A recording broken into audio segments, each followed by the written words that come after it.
Hi, I'm B from Next Mechanics, and in today's Cybertronian Saturday, we're taking a look at a vintage 1985 G1 Slug.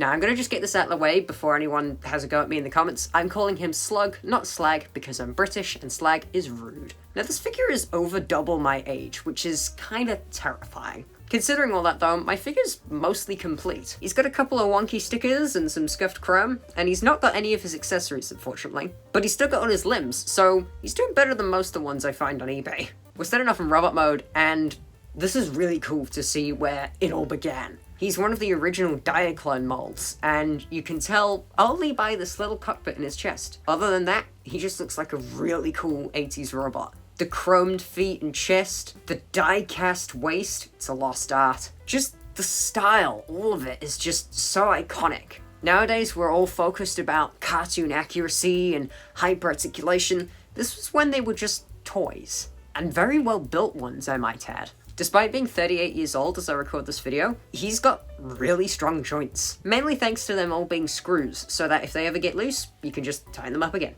In terms of articulation, be grateful he has shoulders. Yeah, G1's not exactly known for posing, but that's okay. He's kind of a collector's piece at this point, so I don't really want to be going around playing with him and maybe breaking him.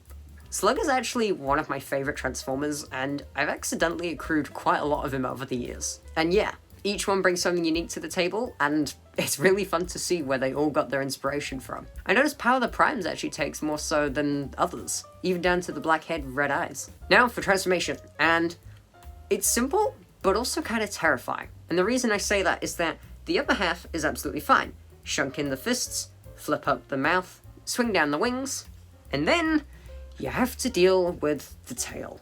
The tail's on like a strange armature thing, and it's very thin, it's very old, and you have to do it in such a specific way to get the feet clearance. Otherwise, it all starts to jam up, and I'm terrified I'm gonna snap something. But once that's done, it's just a matter of extending the legs, and we're finished. Now this is what I call a Dinobot. He's not exactly a robot in disguise, and it totally works for his character. I love the circuitry detail covered by the clear plastic on his legs, the chromed gold inside his tail, and of course, him being a Triceratops, he has his iconic horns.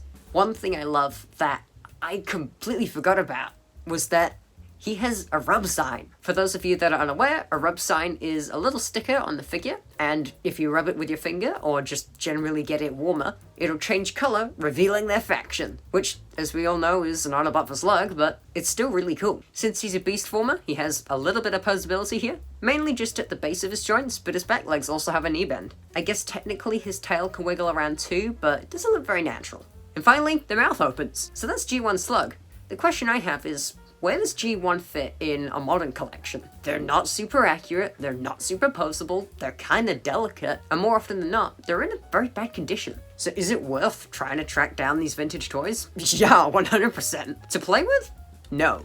But as a Transformers nerd, it makes me so happy to know that I have an authentic 1985 second-gen Slug. And like I said, he's my favorite Dinobot, so to have the first ever version of him is really cool. I think if you're a die-hard collector, then I think G1 is really fun and definitely worth your time. So make sure to check in next week, as in contrast to today's review, we're going to be taking a look at the latest Transformers has to offer. Otherwise, I'll see you then.